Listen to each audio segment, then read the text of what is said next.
Eh, Ibu Siti Masita Abdullah ya. Ibu, hari ini kita observasi sedikit sebelum besok kita akan lakukan observasi di kelas untuk supervisi akademik.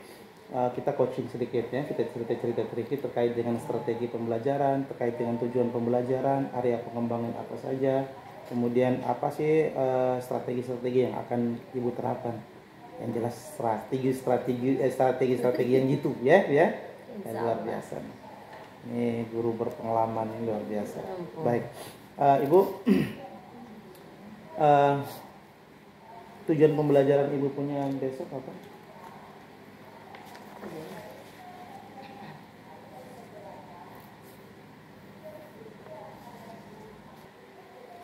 Tujuan pembelajarannya Ibu?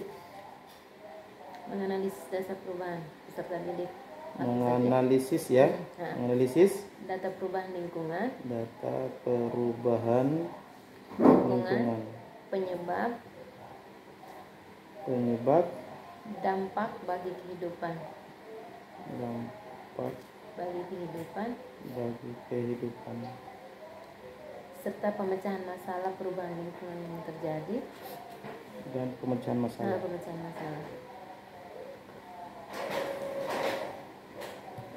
Oke.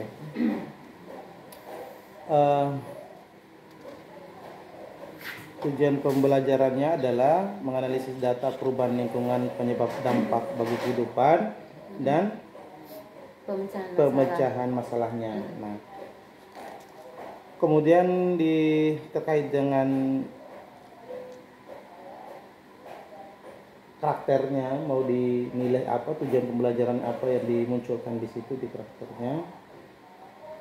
Apakah disiplinnya atau tanggung jawabnya? Disiplin dan kerjasama. Disiplin dan kerjasama ya. Disiplin dan kerjasama. Baik Ibu, Ibu sudah punya tujuan pembelajaran seperti ini. Nah, kira-kira area pengembangan yang hendak dicapai Ibu apa? Besok. Area pengembangannya itu contohnya nanti Ibu fokusnya pada tindakan kelasnya atau di asesmennya? Dalam pembelajarannya atau tindakan kelas. Salah satunya adalah tindakan kelas. Kemudian asesmennya itu pada metode yang akan diberikan kepada siswa. Kemudian nanti metodenya besok itu adalah metode ceramah kemudian diskusi. Ada dua metode yang dipakai. Metode ceramah dan diskusi. Ceramah itu ketika dijelaskan tentang perubahan lingkungan, kemudian dibuat diskusi dan dibagi kelompok. Setiap kelompok itu terdiri dari 3 kelompok. Itu nanti dibagi, satu kelompok itu dengan pencemaran lingkungan, udara, tanah, dan air. Oke, jadi ada tiga aspek yang dinilai nanti ya. Nah, untuk menganalisis data perubahan lingkungan ini, kira-kira siswa sebelumnya diberikan data atau data itu yang nanti siswa mereka cari sendiri? Di dalam isi LKPD-nya itu sudah dibuat wacana sendiri. Misalnya wacana itu polusi udara, itu wacananya sudah ada, tinggal saja mereka menggali dari wacana tersebut. Kelompoknya itu menentukan sendiri. Satu kelompok itu maksudnya terkait dengan materinya dari udara, tanah maupun air itu. Apakah nanti Ibu punya strategi mereka sendiri yang menentukan, mereka kelompok ini yang menentukan saya udara, permintaan mereka, atau Ibu yang bagi sendiri? Saya yang membagikan sendiri. Gitu. Jadi Ibu sendiri bahwa kelompok ini materi ini, kelompok ini materi ini, kelompok ini materi ini kayak gitu. Kemudian mereka melakukan menganalisis data. Oke. Kemudian terkait dengan penyebab-penyebabnya, apa penyebabnya, kemudian dampak apa yang terjadi, kemudian masalah yang timbul apa, kemudian memecahkannya seperti apa. Nah, kalau seperti itu tujuan pembelajarannya Ibu, kira-kira metode pembelajaran Ibu apa? Pendekatan saintifik. Pendekatan saintifik. Ibu bisa jelaskan sedikit langkah-langkahnya nanti di diskusi kelompoknya. Saya lebih tertariknya di diskusi kelompoknya. Langkah-langkah yang Ibu mau terapkan itu seperti apa?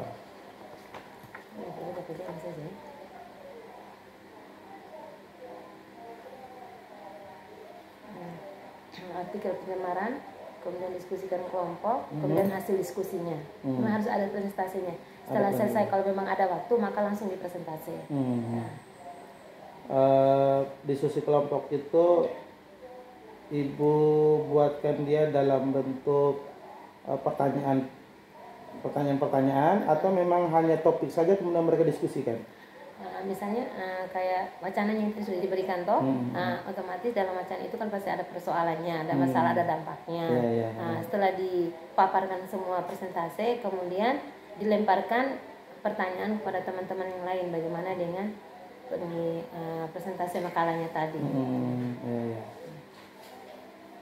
Setelah mereka diskusi kelompok, baru dibuat kesimpulannya, kesimpulan sementara, dilaporkan hasilnya. Ada nanti feedback dari kelompok yang lain? Ada kelompok yang lain juga lakukan umpan balik ya, terkait dengan materi yang mereka dapat hari itu. Nah, kemudian Ibu, diskusi kelompok ini nih, menariknya di diskusi kelompok. Yang Ibu amati nanti di kelompok itu penilaiannya ada di disiplin dan kerjasama. Nah, otomatis nanti ada rubrik penilaian. Jadi ada rubrik penilaian terkait dengan disiplin dan kerjasama ini atau penilaian karakternya. Saya belum lihat betul ini di RPP-nya Ibu, kira-kira apa lagi karakternya bisa ditambahkan di situ. Nah, di situ nanti pada saat Ibu mereka kerjakan di dalam kelompok, rubrik penilaian. Iya. Rubrik penilaian terkait dengan disiplin, kerjasama, kejujuran, apa saja yang Ibu mau gali di situ pada saat diskusi kelompok itu, atau tanggung jawab juga ya gitu ya, bisa Ibu terapkan di situ. Nah, nanti penilaiannya Ibu bisa ke kelompok masing-masing, sementara mengajarkan, sementara memberikan instruksi, sementara menilai. Jadi penilaiannya itu langsung di bawah. Nah, oke. Terus yang berikut ini Ibu bisa ceritakan sedikit nih terkait dengan langkah-langkah besok nih, mulai dari pendahuluan sampai dengan inti, kemudian penutup. Yang pertama-tama itu kan secara otomatis awalnya kita berdoa mulai pembelajaran toh. Doa dulu. Setelah itu paparkan sedikit tentang materi yang akan dilakukan. Setelah dipaparkan semua, kemudian dibagi kelompok. Setelah dibagi kelompok, kalau misalnya masih ada waktu, maka bisa dipresentasi memang. Kalau memang selesainya bisa waktunya untuk presentasinya jadi, maka setelah ketiga kelompok itu semuanya sudah dipresentasi, maka saya menyimpulkan dari ketiga kelompok tersebut. Gitu. Penutupnya?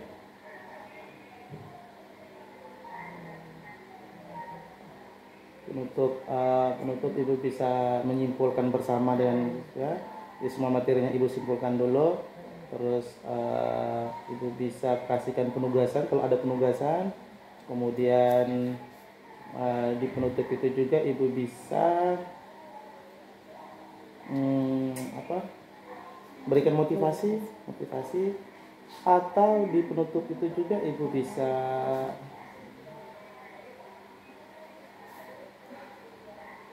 doa penutup. Sebelum doa itu juga bisa dilakukan post-test. Post-test itu juga bisa. Post-test itu kalau ada di awal pertemuan itu kita lakukan prates, berarti di akhir harus diakhiri dengan post-test. Boleh. Ini untuk menguji kemampuan mereka. Nah, kira-kira besok gimana? Ibu mau post-test juga? Ada soal yang mau ditanyakan sebelum diskusi? Ada, karena dilihat dari ininya ada dia punya apanya. Ada dia punya apa nih, videonya juga, cuman belum didengarkan.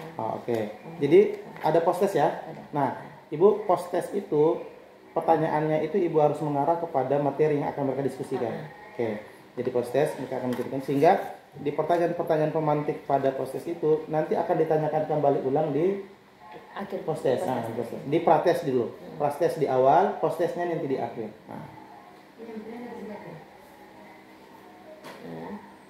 Postes akhir ya. Iya. Oke.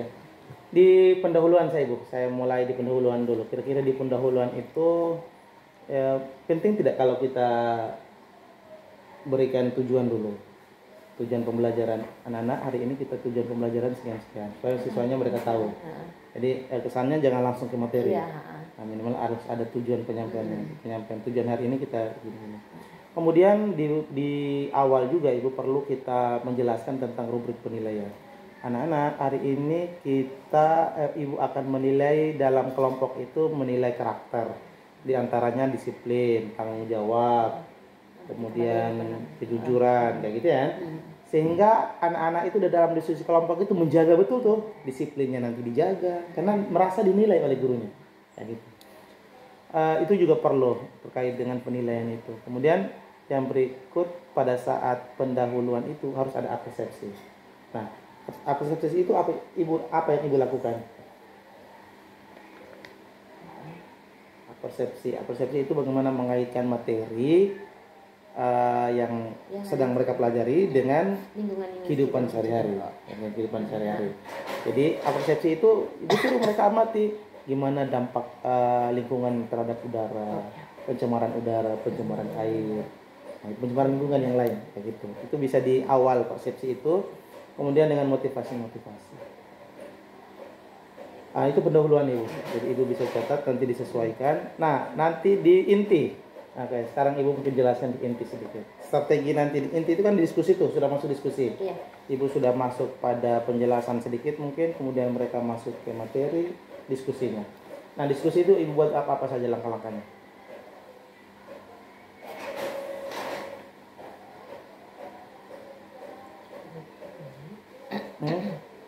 Di inti ya.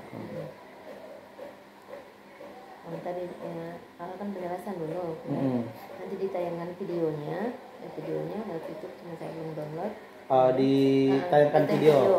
Jadi ada media ya, ada media ya. Oke. Video, kemudian bimbing untuk mengajukan pertanyaan terkait upaya untuk mengatasi lingkungan. Jadi yang video tadi itu kan tentang perubahan lingkungan, pencemaran lingkungan. Sehingga diberi bimbingan untuk mengajukan pertanyaan. Siswa memberikan pertanyaan ketika melihat video ini. Jadi siswa menggali dalam bentuk pertanyaan, buat pertanyaan dulu. Berarti metode Ibu punya pakai problem solving ya? Ibu punya pakai, jadi buat pertanyaan, siswa buat pertanyaan, berdiskusi terkait masalah yang ada. Iya, cocoknya itu Ibu. Cocoknya itu pakai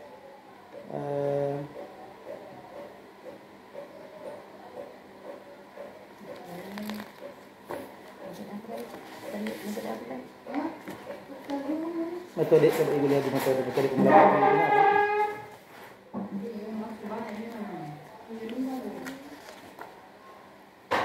Di depan. Ini ketemu di depan. Ini metodenya.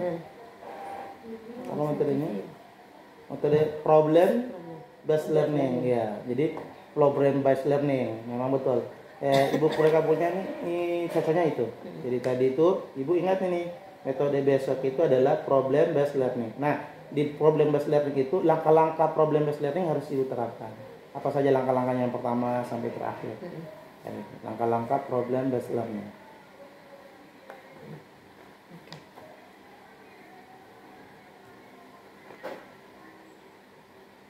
Oke, jadi mereka buat pertanyaan sendiri ya. Siswa buat pertanyaan sendiri. Setelah siswa melakukan di kegiatan inti, masih kegiatan inti. Setelah siswa membuat pertanyaan, menyaksikan video, membuat pertanyaan, terus betul. Ini untuk mengajarkan perkembangan lingkungan. Kemudian guru menanyakan kembali pada saya.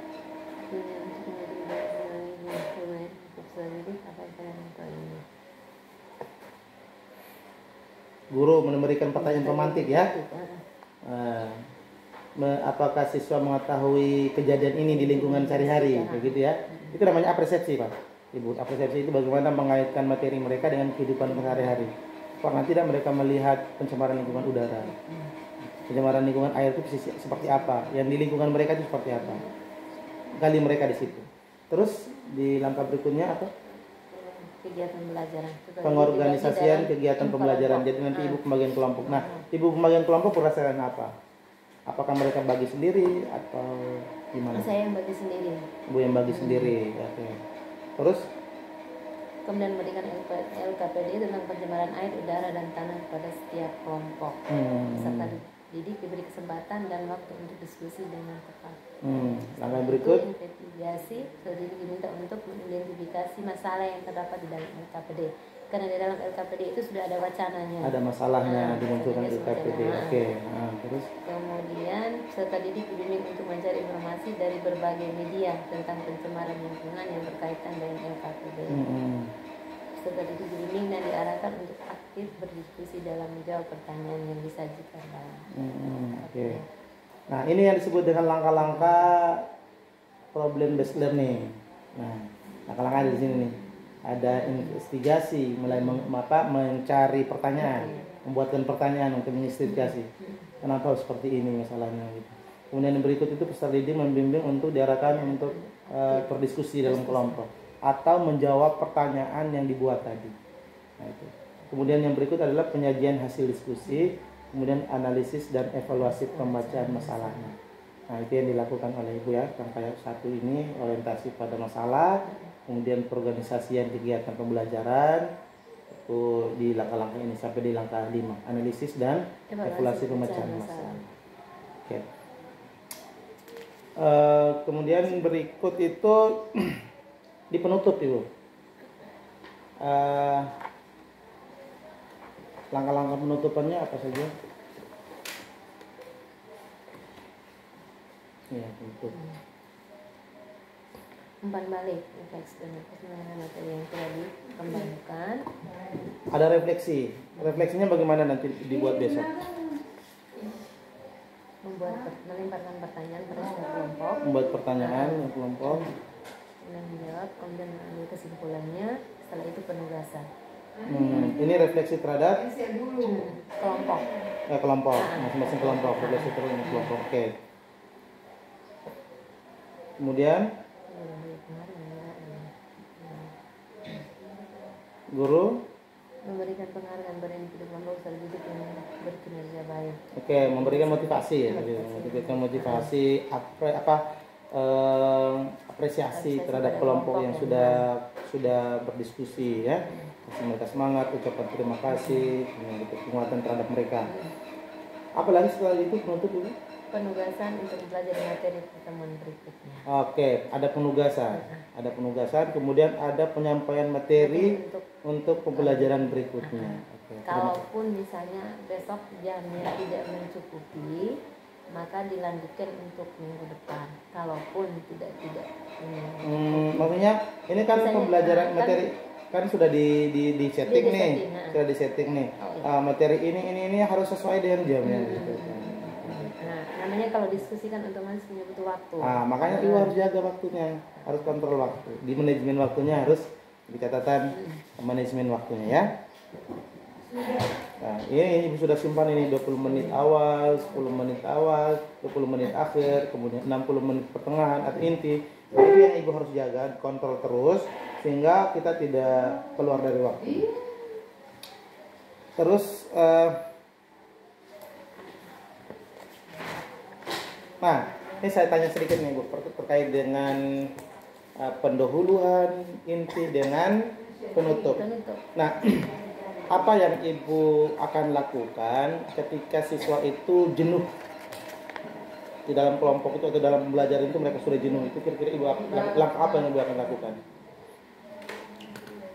Mencari, misalnya ada namanya IPA toh, otomatis sains. Ini buat lelucon lah, lelucon, tinggal aja semua itu kembali kepada kita guru manajemen. Jadi kembali ke guru manajemen, makanya sebelum kita masuk di dalam kelas itu harus ada kita rencanakan tuh. Nah, rencana kita itu yang tertuang di dalam RPP. Nah, strategi itu Ibu bisa terapkan besok untuk dalam pembelajaran Ibu maksud tadi, bagaimana humor dan lucuan yang kita masukkan itu di dalam pembelajaran itu namanya KSE atau PSE. Ibu bisa tulis PSE. PSE, pembelajaran sosial emosional. Pembelajaran sosial emosional. Nah, PSE ini Ibu bisa terapkan di awal pertemuan, di bagian pendahuluan, atau di inti, atau juga di akhir. Di akhir. Itu strategi kita melihat kejenuhan atau reaksi siswa pada saat pembelajaran. Kalau siswa itu kita di jam kedua, jam ketiga, maka PSE harus kita terapkan di awal. Kalau kita di jam pertama, berarti siswa datang baru dengan pagi hari refresh kan, masih segar-segar, sehingga kita tidak perlu kalau PSE itu kita terapkan di awal pembelajaran, mungkin di akhir atau di pertengahan pembelajaran. Nah, kalau kita di jam terakhir, di jam ke-5, ke-6 atau jam 7-8, nah PSE harus di awal. Karena di antara pergantian jam mata pelajaran itu siswa sudah penat, sudah stres, ya, sudah bosan materi sebelumnya. Nah, maka harus ada penerapan PSE. Apa saja penerapan PSE, Ibu? PSE yang pertama itu teknik stop. Teknik stop. Teknik stop itu Ibu punya rancangan menghentikan semua pembelajaran. Jadi proses KBM belajar itu tidak ada lagi, hentikan sebentar. Semua fokus pada Ibu. Nanti Ibu berikan dia kata-kata motivasi, penyemangat, atau merefleksikan mereka kepada orang tua mereka atau masa depan mereka itu dengan kata-kata. Jadi suruh mereka pejamkan mata kayak gitu. Kemudian konsentrasi penuh terhadap kata-kata Pak Ibu. Nah, itu namanya teknik stop. Kemudian bisa juga Ibu dengan menerapkan ice breaking. Ice breaking. Ice breaking itu Ibu bisa buatkan mereka dalam bentuk game, bisa dalam bentuk menyanyi, bisa dalam bentuk games, menyanyi, atau joget-joget, gerakan-gerakan. Kalau meregangkan anggota tubuh itu teknik stop. Teknik stop. Jadi selain dengan kata-kata bisa juga dengan meregangkan tubuh. Iya. Meregangkan tubuh. Yang RPP baru itu yang ini yang masuk PSE. Pembelajaran sosial emosional. Iya. Iya. Jadi pembelajaran berdiferensiasi dan pembelajaran sosial emosional. Sosial emosional. Nah gitu. Jadi ini semua ini tujuannya adalah untuk berpihak pada murid. Jadi jangan hanya pada materi yang monoton yang membuat siswa jadi jenuh, tetapi bagaimana siswa itu kita kembalikan kepada mereka kondisi stabilnya mereka dengan permainan, dengan game, atau dengan merenggangkan tubuh dan teknik stop itu. Terus pembagian kelompok itu kalau dari kita guru terkesan tidak Ibu kalau itu tidak berpihak kepada murid? Karena kadang-kadang tuh siswanya berpikir kayak gini, Ibu. Ibu, saya maunya dengan ini, Ibu. Saya maunya dengan ini, Ibu. Nah, ataukah kita bagi berdasarkan profil mereka. Nah, profil mereka itu maksudnya mereka itu senang belajar diskusi, senang membaca di sini satu kelompok, senang menonton video satu kelompok. Ini kan materinya beda-beda. Yang di sini mereka membacakan cerita atau wacana terkait dengan pencemaran udara dalam bentuk artikel. Yang di sini mereka menonton video terkait dengan pencemaran laut. Nah, di sana lagi mereka berdiskusi dengan menggunakan mengkaji data lewat data. Boleh. Jadi data dari tahun ke tahun itu pencemaran udara di daerah mana, NTT atau apa, itu sekian gitu datanya. Nah, itu bisa kita pakai. Jadi pembelajaran siswa itu, oh Pak Ibu saya berdiskusi tentang pencemaran udara, saya senang dengan pembelajaran data.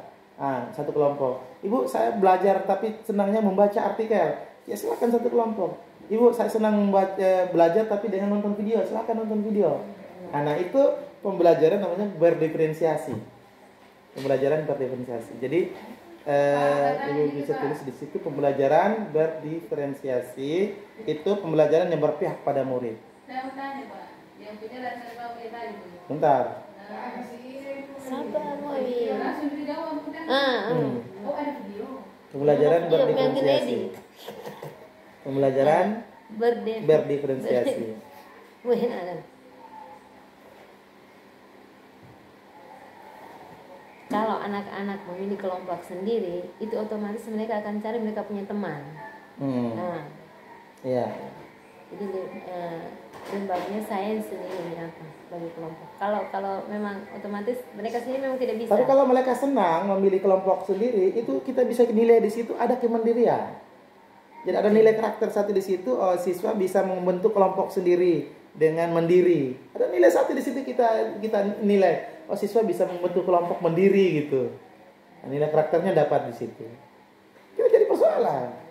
Nah, ini yang disebut itu merdeka belajar. Jadi persoalan. Terus satu lagi. Sabar yang pembelajaran berdiferensiasi dan ada 3 tuh pembelajaran berdiferensiasi itu. Pembelajaran berdiferensiasi itu ada 3. Yang pertama pembelajaran diferensiasi konten. Konten ya. Itu misalnya seperti apa ini? Konten itu media belajar atau bahan belajar materi kita. Konten itu kan materi yang kita akan sajikan. Itu sesuai dengan siswa, keinginan siswa.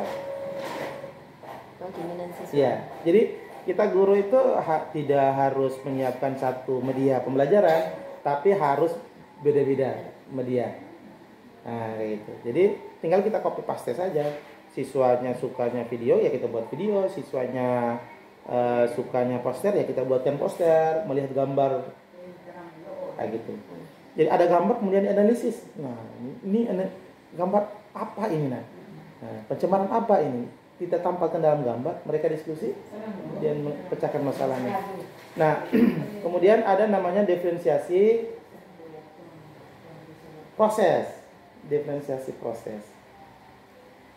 Nah, diferensiasi proses itu kita membagi kelompok tadi. Membagi kelompok sesuai dengan minat siswa, profil siswa, cara belajar siswa. Cara belajar siswa.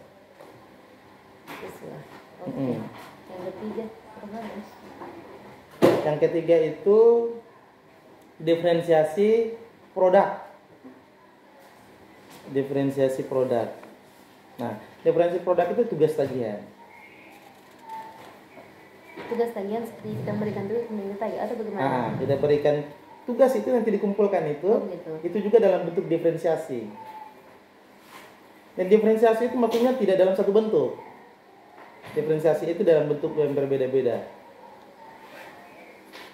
Nah, ada tugas tidak nanti di RPP Ibu punya nih besok mau dilakukan tindakan kelas. Ada tugas yang nanti diberikan terakhir di penutup pada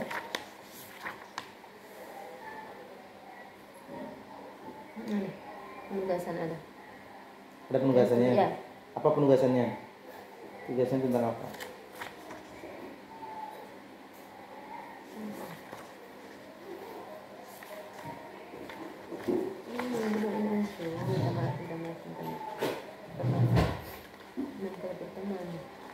Tidak ada Pak. Tidak ada penugasan. Tidak ada penugasan. Hanya menyampaikan terkait dengan materi berikutnya saja. Penugasan. Seandainya kalau ada penugasan, di pertemuan berapa itu kira-kira ada penugasan? Pertemuan kedua. Pertemuan kedua ada penugasan. Penugasannya apa? Siswa membuat apa terkait dengan pencemaran lingkungan?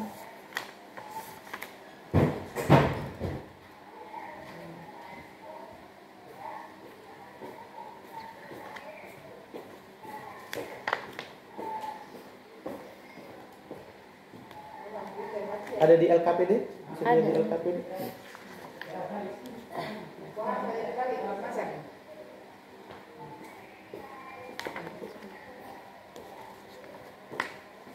kalau misalnya kita tidak tuangkan di sini, kemudian kita sampaikan tugasnya ke anak, bisa tidak? Maksudnya tidak dituangkan di dalam RPP, kemudian kita sampaikan ke anak langsung, itu bisa tidak? Bisa.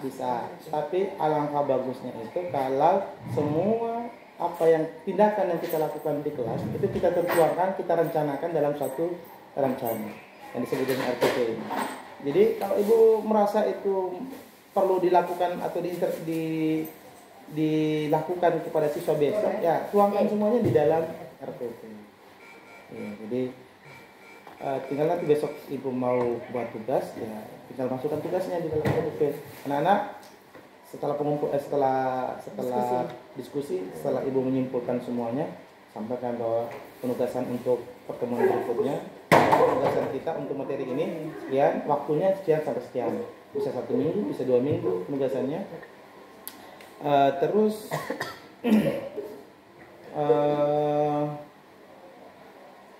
nah, penugasannya, cara pengumpulannya itu juga namanya diferensiasi, berarti cara pengumpulannya juga beda-beda, sesuai juga dengan minat dan bakat, keinginan siswa, gaya belajar apa yang dia pakai. Kita lihat apakah dia kinestetik gaya belajarnya, nah, itu. Apakah gaya belajarnya itu audio visual, ataukah gaya belajarnya di situ dia senangnya di audio atau video. Nah, kita lihatnya di situ. Nah, yang menjadi pertanyaan, bagaimana caranya kita bisa tahu gaya belajar siswa? Bagaimana kita bisa tahu gaya belajar siswa? Bagaimana profil siswa kita tahu? Nah, langkah yang pertama yang kita lakukan untuk mengetahui itu adalah melakukan asesmen diagnostik. Melakukan asesmen diagnosis. Asesmen diagnostik itu ya gini.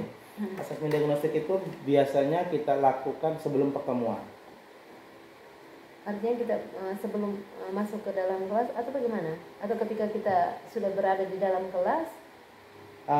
Ada di dalam kelas. Jadi kita di dalam kelas. Tapi biasanya itu di awal pertemuan.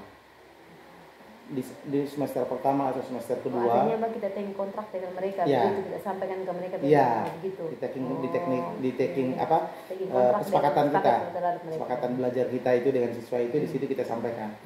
Nah, jadi biasanya kan di pertemuan awal itu kan tidak ada KBM tuh. Iya. Nah, belum ada materi yang disampaikan. Nah, di situ kita gunakan untuk asesmen. Jadi model asesmennya kayak gini. Untuk asesmen diagnostik ada 2 ya, asesmen diagnostik formatif dengan asesmen diagnostik non formatif. Asesmen diagnostik formatif dan asesmen diagnostik non formatif. Nah, saya mulai dengan non formatif dulu. Nah, untuk asesmen diagnostik non formatif itu kita bertanya terkait dengan profil siswa, gaya belajar siswa, dan kondisi siswa.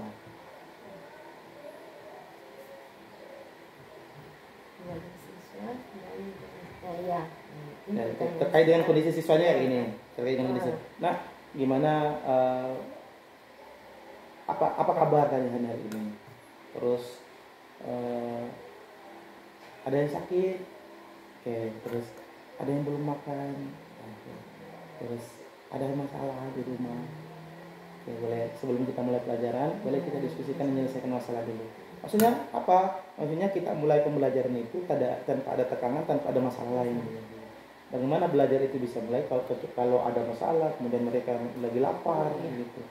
Itu juga perlu kita memenuhi kebutuhan mereka. Jadi pembelajaran itu memang betul-betul mereka sudah dalam keadaan siap, supaya tidak ada faktor lain untuk mempengaruhi. Pengaruh juga ibu kalau mereka belajar kemudian dalam keadaan lapar. Jadi gitu kondisi mereka. Kan anak-anak kita banyak yang di kos tuh. Nah, itu yang kita gunakan, asesmen diagnostik non formatif. Ya. Itu terkait dengan kesiapan mereka dalam belajar. Atau di sini ada terkait dengan apa ini? Kondisi mereka, kondisi. Nah, kemudian gaya belajar. Gaya belajar itu sebenarnya mereka gini. Apakah mereka itu senang belajarnya berkelompok? Apakah mereka itu senang belajar sendiri? Apakah ada mereka belajar melihat? Mereka senang belajar melihat? Atau mereka senangnya dengan ceramah? Nah, itu kita simpan di asesmen ini. Sehingga pada saat strategi dan metode kita pakai belajar, itu bisa kita pakai semuanya. Bisa pakai media pembelajaran yang mereka inginkan, bisa mereka pakai dengan strategi melihat, kita gambarkan, kita buat poster kemudian melihat, atau mendengarkan dengan suara, atau bisa juga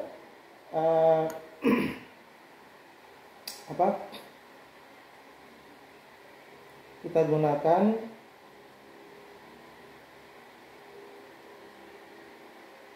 tiga-tiganya atau satu gitu, tergantung dari asesmen ini kita kumpulkan asesmennya bagaimana. Kemudian yang berikut adalah media pembelajaran yang mana mereka suka. Media pembelajaran apa? Apakah mereka senangnya itu dengan video atau tayangan slide dengan menggunakan LCD itu? Kalau mereka senang itu, kita gunakan itu. Jadi yang kita pakai di dalam kelas itu ya betul-betul siswa punya keinginan, bukan keinginan kita. Nah, itu untuk diferensiasi tiga diferensiasi itu ada konten, ada proses, dan ada produk. Diferensiasi produk. Konten, proses, dan produk. Nah, gitu. Sudah? Hanya itu saja Ibu untuk pra-observasi dan sedikit tambahan masukan terkait dengan bagaimana pembelajaran yang terkait dengan berdiferensiasi dengan KSE itu.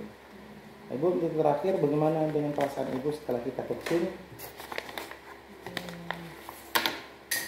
Yang terakhir ini? Ya, maksudnya terakhir. Ibu refleksikan, kira-kira bagaimana setelah kita coaching ini? Saya mau banyak hal yang selama ini kan jarang untuk didapat kayak gini. Yang melihat supervisi kan hanya sekedar supervisi, penilaian, dan selesai. Nah, yang penilaian terhadap misalnya dari pengawas penilaian terhadap kami hanya sampaikan ke kepala sekolah. Tapi nanti di saat itu kan hanya secara keseluruhannya. Secara terperincinya seperti ini kan tidak. Kemarin kan di kelas langsung supervisi. Tapi alhamdulillah dengan ini banyak ilmu yang kami dapat. Seperti halnya kayak tadi konten, proses, produk. Ini kan memang secara keseluruhan kita sudah melakukan, tetapi kita baru tahu bahwa oh ini ternyata ini mengarahnya masuk pada konten, ini maksudnya pada proses produk, ini ada proses. Alhamdulillah ketika ini sudah tahu, insya Allah kedepannya kami akan melakukan atau dengan teman-teman sama seperti ini. Oke, terima kasih Bu. Perasaannya bagaimana? Alhamdulillah, insya Allah. Senang, bahagia? Bahagia. Oke, terima kasih Ibu Siti Masita. Alhamdulillah. Oke, sampai jumpa besok nanti di ruang kelas. Kita lakukan observasi ya. Oke.